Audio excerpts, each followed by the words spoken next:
Good evening, everyone. We are now in Second Kings chapter 4. Chapter 4 is a very unusual chapter because it contains a series of miraculous narratives. And so we shall dissect each segment and then understand how they are all put together. Second Kings chapter 4, verse 1 begins this way. Now, the woman of the wives of the sons of the prophets need to understand that there were many prophets besides Elisha, and they must have a school of prophets of some sort. Now, according to the uh, sages and to the Talmud, there were easily over 1,000 of these uh, prophets and with their families together. Now, a woman, meaning one of them, of the sons of the prophets, cried out to Elisha, saying this, "Your servant, my husband, he has died. And you know that your servant feared the Lord." Now, this is a very important description. Uh, to fear God is a character of a prophet. Character of prophethood, actually. The idea of fearing God means knowing God so well that if they make mistakes, it'll be serious enough to know that God can retaliate and can judge. Now, generally, you find that many of the prophets are poor people.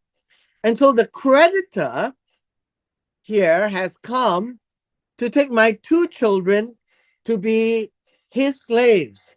The idea is to take the children to serve out whatever they can gain out of the service and then pay up the debt. Now, this is a natural judgment. And so understand this as somebody who lends money. A creditor is somebody who lends money. And it is in a dire position. And so it is unfortunate. And then Elisha said to her, "What shall I do for you? What do you want me to do? Tell me what you have in the house." And she said, "Your servant has nothing in the house except for a jar of oil." Now, a jar of oil would be a jug of oil. So if you can think of it this way, this will be a jug, and then within it is oil, shemen. And most of the time, you find that this is used for cooking, and that's not very much of value. Not when you only have it for your own personal use. And in verse 3, it says, "Then he says, go borrow containers." Now, this idea is to go and beg for them, ask for them. So borrow is actually a good word. Ask for them everywhere you can find. So this idea is ask from elsewhere for yourself. The idea here is outside, means other people. Empty containers from all your neighbors, people who live nearby, and do not get few. Now, this word here is make sure that it is not a small number, right? Not a small number. Basically, what we are seeing is that Elisha is asking the woman to go and borrow all sorts of containers, as many as she possibly can. Verse 4. And then you shall come into the house, shut the door behind you and your sons. Pour into these containers, and you shall set aside what is full. Now you need to understand that there is just a jug, right? Just a jug of oil. And then they would have many containers of all sorts. And in all these containers, she would be pouring oil into the containers. This is a miracle, and it is done behind closed doors.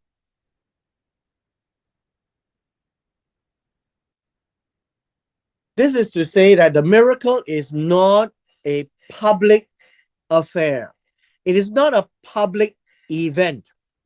And so it is between the woman of one of the disciples or one of the sons of the prophets, and the son of a prophet will be a student, right? Will be a student. So behind closed doors, and as she pours into the containers, she should set aside what is full. And the miracle is that as she pours the oil, it does not seem to go empty. And verse 5, and so she left him, shut the door behind her and her sons. They began bringing the containers to her, and she poured the oil.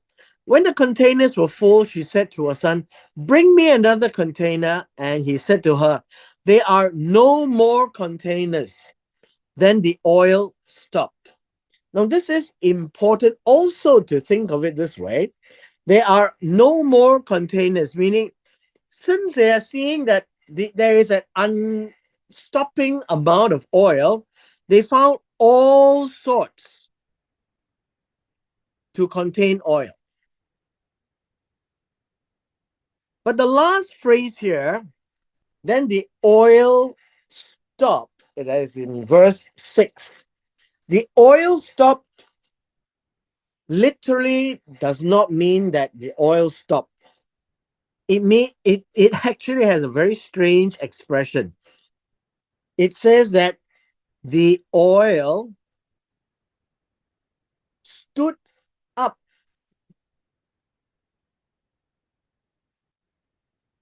It is not the Hebrew word for stop. It stood up, and it took a position, right? And hence it led many people to think that this is not about oil stopping, but it appears that it is suggested that this word here, stood up, appears that the oil price rose. That is one way of looking at this word. So it's not stopped, but it stood up, rose up, and that's what it tends to suggest, right? Tends to suggest. Verse 7 says this, and then she came and told the man of God. This word, the man of God, is a man of Ha Elohim. And this would be the God of Israel. As a man of God, it is a endearing phrase and an endearing name that's given, that he is close to God. He has close access to God. He is able to engage with God. So the man of God is not just any Tom, Dick, and Harry, but in this case, it is Elisha. The prophets, by and large, are not called man of God. There are selected people who are called man of God. And in this case, Elisha. She recognizes that he knows much more than all other prophets. And he said this: Go sell the oil, pay your debt, and you and your sons can live on the rest. The principle here is that debt must be paid.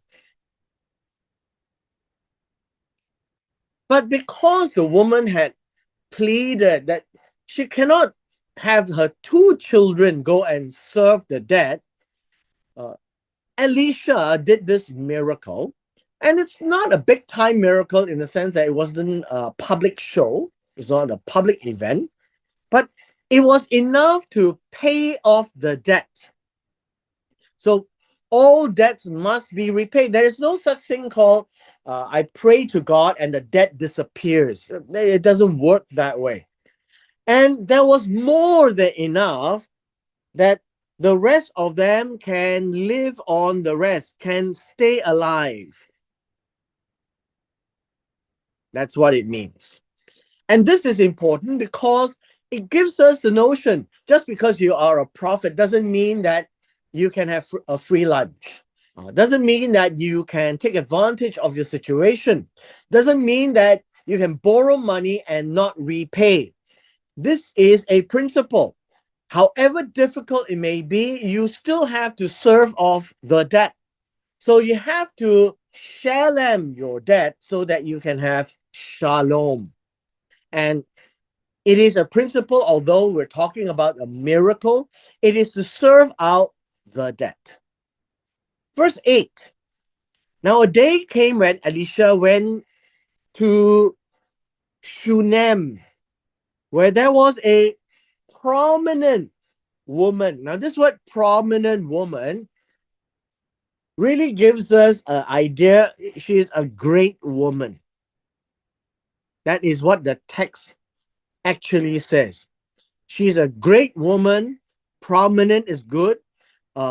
She could be said that she is a wealthy woman. She is a woman of power, of authority. And she urged him, and the word urge was strongly persuade. Strongly persuade. To eat a meal or eat bread. Now, understand that this word food is actually the word bread. In that culture, eating bread is the same as in our Eastern culture eating rice. And so it was, as often as he passed by, he turned in there to eat bread. Now, verse 9 says, And she said to her husband, Hey, husband, look now, I am aware that this is a holy man of God. So there is an additional adjective: holy, special. And then he says, man of God, man of Elohim. And he passes by us continuously, repeatedly. Verse 10. He says, Let us make a little walled upper room. This would be a little as in small. And the idea of upper room is really a loft, right? A loft. Which means that if this was a house, there could be a small place up on the roof where they could actually build a little dwelling, right? A little dwelling. And this is called the upper room. A little space walled up, you could call it a guest room on the upper floor. And she said, Let us set a bed for him there, a table, a chair, and a lampstand, and that it shall be when he comes to us that he can turn in there. Now, turn in is turn aside. What does that mean? Turn aside gives us this idea that as Elisha is walking past, he would turn aside. And this is what it means to turn aside and use the place. Now, one day he came there, he turned in, again, turned aside to the upper room, and he rested. Now, the idea of rest, this word rest, actually means to lie down. Now, we don't know whether he is sleeping or not.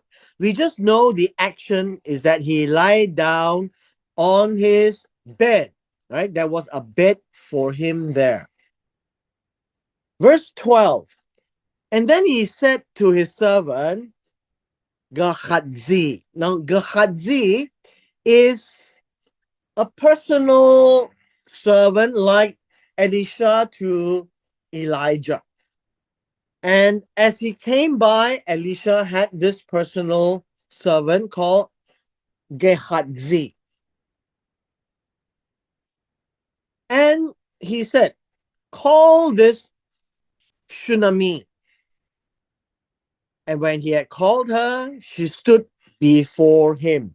Now, this idea of stood before him was stood to his face, I guess. In verse 12, when it says stood before him, in the customs, if there was a bed and if Elisha was there and there was a room door, you would find that the woman would be standing at the door and not next to him. This is the proper way because the woman will never enter into a room where there was a man, especially when he is a married woman. And so we should be aware of some of these customs and culture. So stood before him would be at the door. Stood to look at his face, right? Stood to his face at the door. That would be a proper way of understanding this. Verse 13. And then he said to him, which tells us that there is this other person who is there called Gehazi. And this would be Gehazi.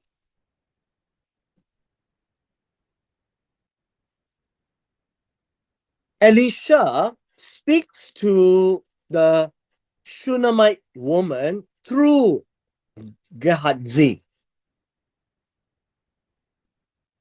He says, say now to her, behold, you have taken trouble for us with this care. What can I do for you? Would you like me to speak for you to the king or to the commander of the army? But she answered, I live among my own people. And so he said, what then is to be done for her? And Gehazi answered, it is a fact that she has no son and her husband is old. So let us take a brief pause here to understand this. The first part here is this. You have taken trouble for us with this care. And it says here, what can I do for you? It's a very important expression. Elisha is seen not to abuse the goodwill of the woman. And as a prophet, a man of God, is very appreciative of the goodness and the goodwill that other people may extend to him. Although he may not have the money to pay for things, he can nevertheless offer to do something in return. And this is that something in return. Thinking that she is such a powerful lady, maybe she might want him to speak to the king or the commander of the army, a good word for her so that she can do her business. And she answered, I live among my own people, which means that she can take care of talking to people. And then Gehazi has this to say, that she has no son and her husband is old, meaning very slim chance to have a family. That would be the idea. Verse 15. Then he said, call her. That would be another time. So in verse 15, we can see these expressions and then all missing here. And then he said, call her. When he had called her, she answered. She stood in the doorway. And the idea here is now there is going to be a conversation. Verse 16. It reads here, and then Elisha said, at this time next year. It says here, at this time next year, really expresses that this is at this appointed time. I think that would be a way of saying at this season, at this appointed time.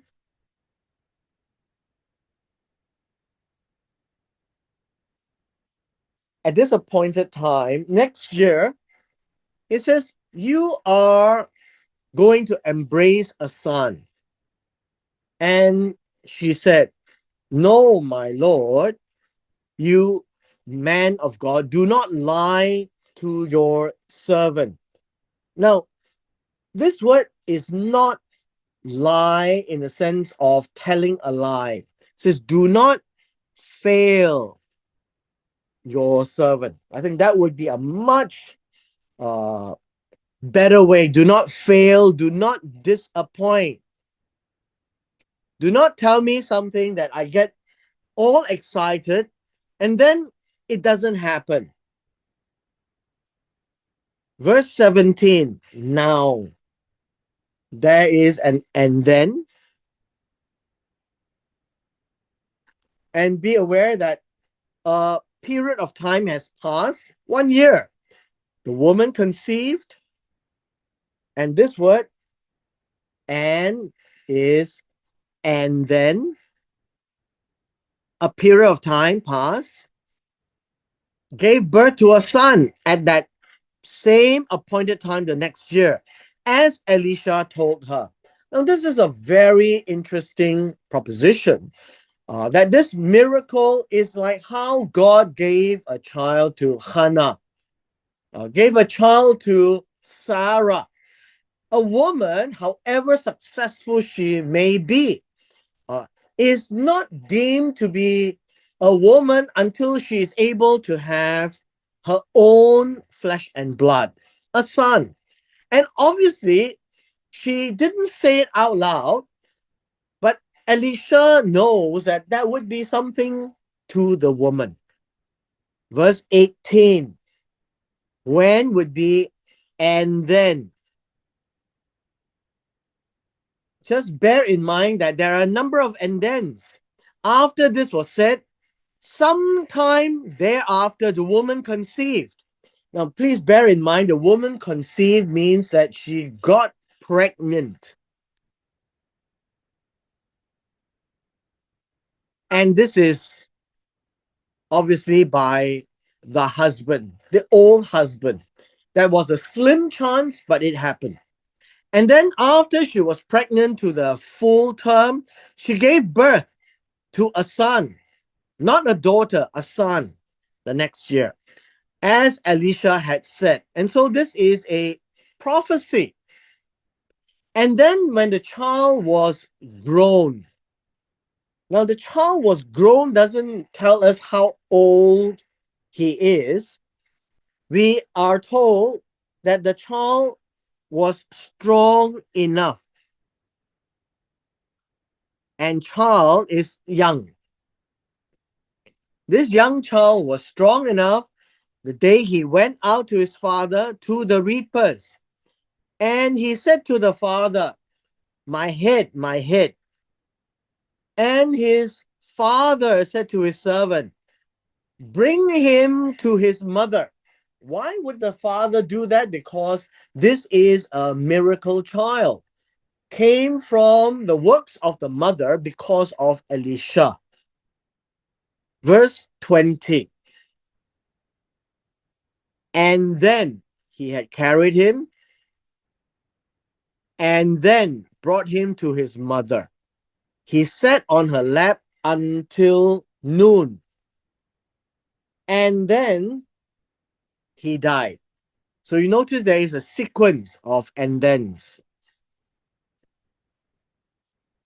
So, and then brought him to the mother.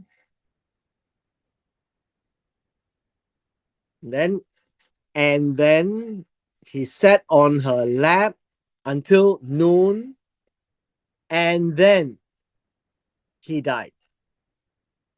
Now, this is the sequence of events, and that's the narrative. Did he really die? Did he not fully die? Was he clinically dead? We're not interested, and the text doesn't tell us any of those. But it does mean that he is no longer breathing.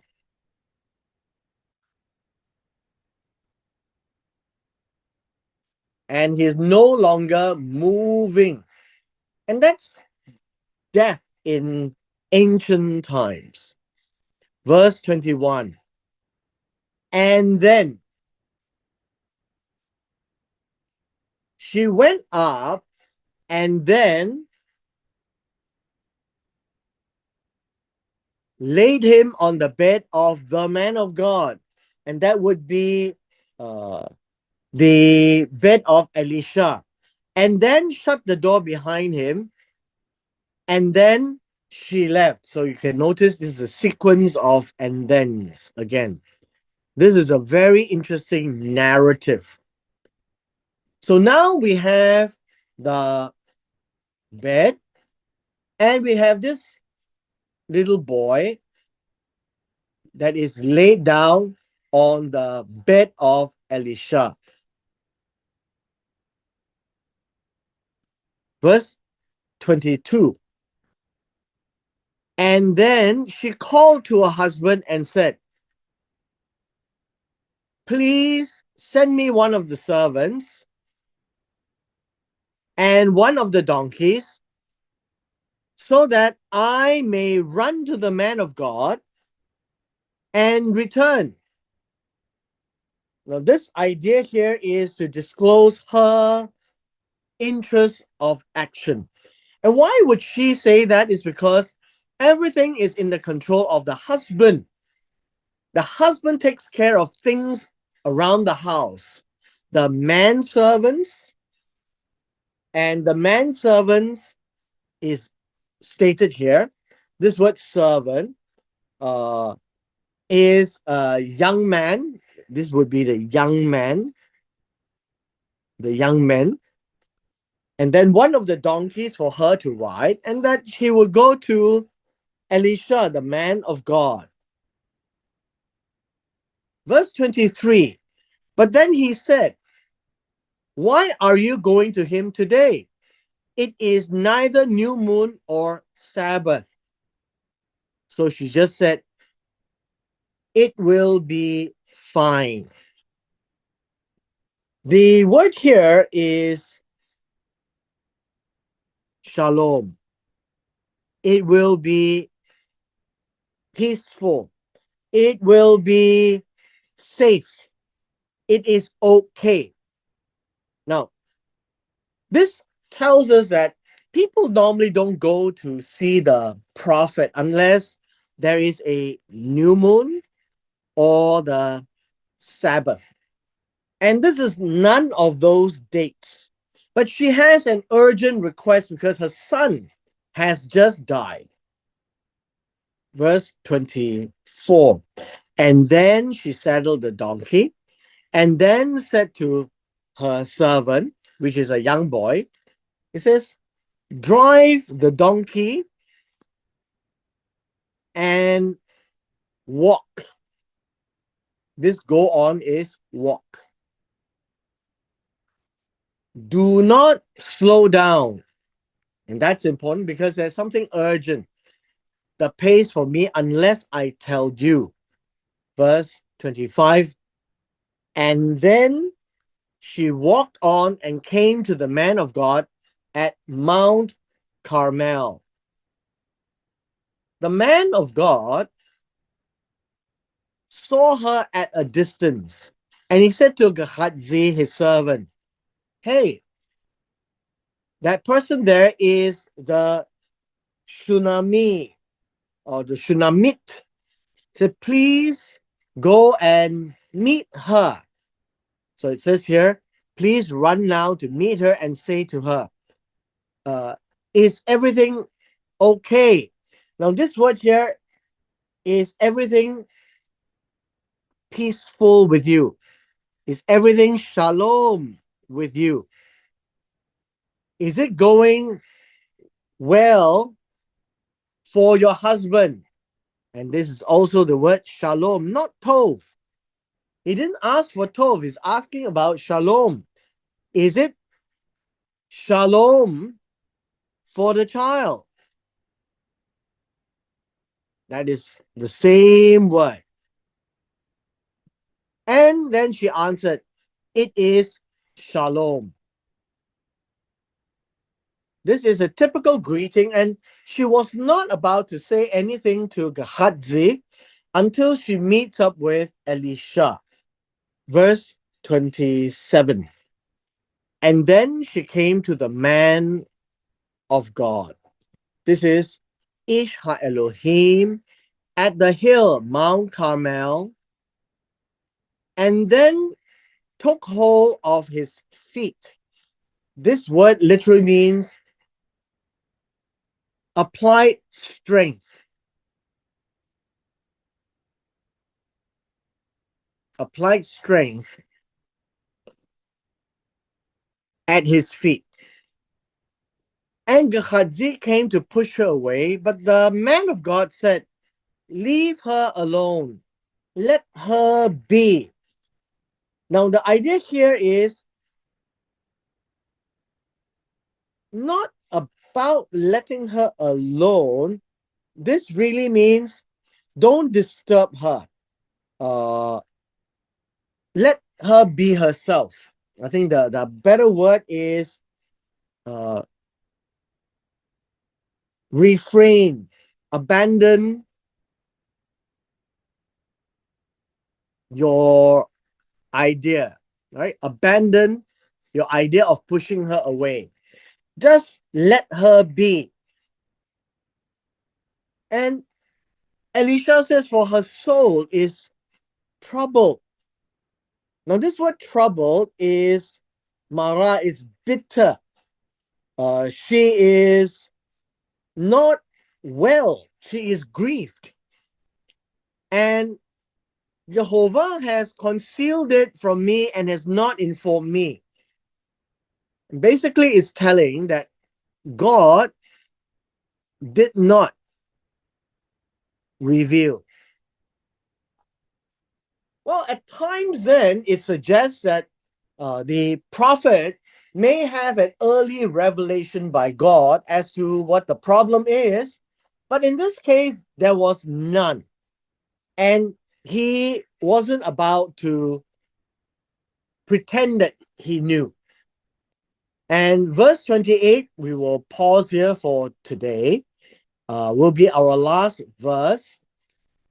Then she said, this would be, and then she said, did I ask for a son from my Lord? Did I not say, do not give me false hope?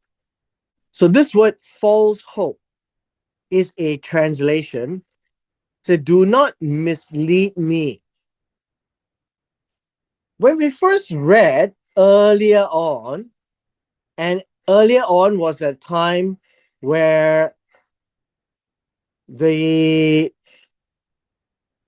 Elisha asked her, what you wanted? She said, do not fail your maid servant.